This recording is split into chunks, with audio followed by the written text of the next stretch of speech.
ሰላም ውድ ተመልካቾቻችን እንዴት ናችሁ? ሰብስክራይብ፣ ሼር፣ ላይክ ማድረጋችሁ እንዳትረሱ። እስከ መጨረሻው ድረስ አብራችሁን ቆዩ። ድሃዋ ወጣት የኩባንያ ባለቤትን አዳነች። ከዚያ የተፈጠረ ሁሉንም አስደነቀ።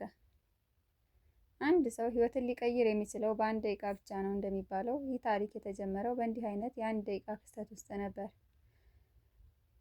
ሳራ የ24 ዓመት ወጣት ስትሆን በአንዲት ትንሽዬ ኪራይ ቤት ውስጥ ከእናቷ ጋር ትኖር ነበር። አባቷን ገና በልጅነቷ ነው ያጣችው። እናቷም በህመም ስለምትሰቃይ የቤቱ ሁሉ ሸክም በሳራ ትከሻ ላይ የወደቀ በመሆኑ በቀን ካፌ ውስጥ እየሰራች ማታ ደግሞ ትምህርቷን መማር ግድ ሆኖባት ነበር።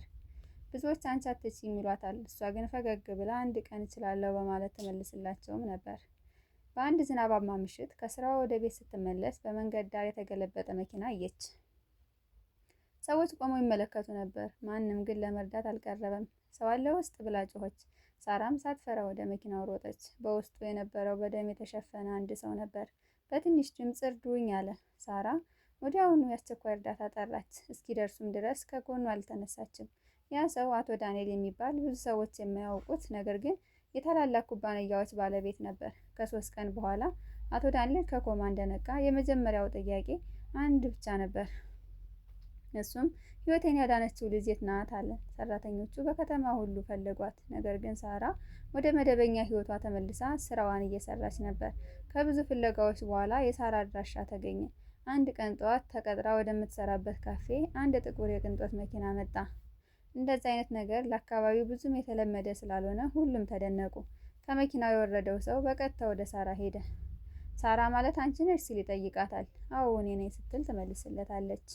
አቶ ዳንኤል ሊያገኝሽ ይፈልጋል። ሳራም አቶ ዳንኤል ማን ነው እሱ አለችው። ሰውየውም ያደረገችው መርሳቱ አስገርሞት የረዳሽው ሰው ሲል ይመልስላታል። ሳራም ኦ አሁን እንዴት ነው ተሻለው ብላ በመጠየቅ ምን እንደሚጠብቃት አላወቀችም፣ ግን ወደ ሆስፒታሉ ለመሄድ ተስማማች። ልቧ በፍጥነት ይመታ ነበር። ምናልባት ለማመስገን ብቻ ነው የጠራኝ ብላ አሰበች። ከጥቂት ደቂቃዎች በኋላም ወደ ትልቅ የግል ሆስፒታል ደረሱ። በልዩ ክፍል ውስጥ አቶ ዳንኤል ተቀምጦ ነበር። ፊቱ ገና ድካም ቢታይበትም ፈገግታው የምስጋና ስሜት ያሳይ ነበር።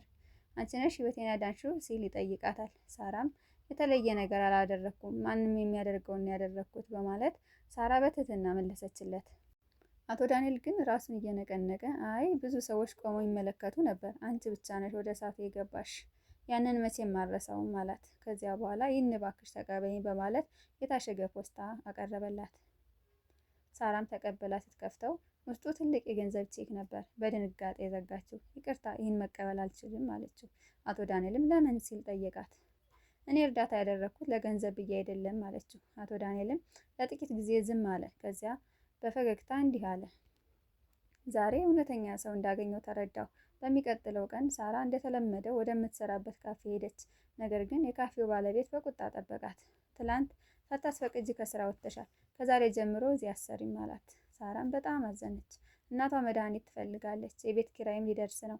ስራዋን ማጣት ለእሷ ትልቅ ችግር ነበር። በዚያኑ ቀን ስልኳ ጠራ። ሰላም ሳራ፣ እኔ ዳንኤል ነኝ። ነገ ጠዋት ወደ ድርጅቴ መምጣት ትችያለሽ አላት።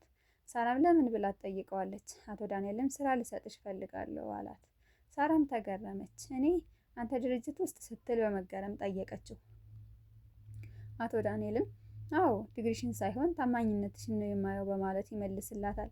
በማግስቱም ሳራ ወደ ታላቅ ኩባንያ ህንፃ ደረሰች። ከፍተኛ ህንፃዎች፣ የተዋቡ ቢሮዎች፣ ውድ ልብስ የለበሱ ሰራተኞችን ስትመለከት ለዛ ቦታ እንደማትመጥን ለራሷ እየነገረችው ሳለ አቶ ዳንኤል ራሱ ወጥቶ ተቀበላት። ሰላምታውንና የእንኳን ደህና መጣሽ አቀባበል አድርጎ በክብር ሲቀበላት የተመለከቱ ሰራተኞች ተደነቁ። ዳይሬክተሩ እንዲህ በክብር ሰው ሲቀበል ለመጀመሪያ ጊዜ ነበርና፣ ነገር ግን በቢሮ ጥግ የቆመች አንዲት ሴት በቁጣ እየተመለከተች ነበር። ስሟ አስቴር ትባላለች። የዳንኤል የግል ረዳትና ለብዙ ዓመታት ከሱ ጋር የሰራች ሴት ናት። ይህች ልጅ ማናት? እዚህ ምን ትሰራለች? ብላ በልቧ ተናገረች። ሳራ የመጀመሪያ ስራዋን በኩባንያው ጀመረች። ምንም እንኳን አዲስ ብትሆን ሁሉንም ነገር በፍጥነት ትማር ነበር። ትህትናዋ፣ ታማኝነቷ እና ትጋቷ ብዙ ሰራተኞችን አስደነቃቸው። ነገር ግን ሁሉም በእሷ ደስተኛ አልነበሩም። አስቴር ከሩቅ ሆና የሳራን እንቅስቃሴ ሁሉ ትከታተል ነበር። በልቧ እንዲህ አለች፣ ይቺ ልጅ ከመጣች ጀምሮ አቶ ዳንኤል ለእኔ የነበረውን ትኩረት ቀንሷል። በማንኛውም መንገድ ከዚህ መውጣት አለባት ብላ አሰበች። ከጥቂት ቀናት በኋላም ኩባንያው ትልቅ ውል ለመፈረም ተዘጋጀ።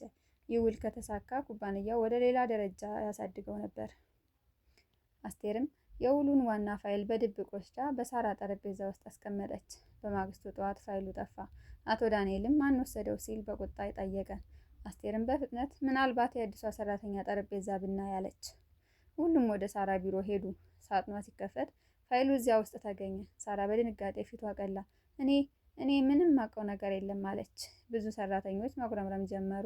እንዴት አላውቅም ትላለች? ከመጀመሪያውኑ ጠርጥሬ ነበር ተባባሉ። አቶ ዳንኤል ግን ሳራን በቀጥታ አየ። አንቺ ነሽ የወሰድሽው አላት።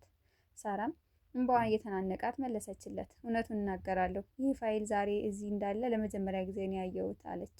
አቶ ዳንኤልም በአይኖቿ ውስጥ የነበረውን ቅንነት ሲመለከት ለጥቂት ጊዜ ዝም አለ።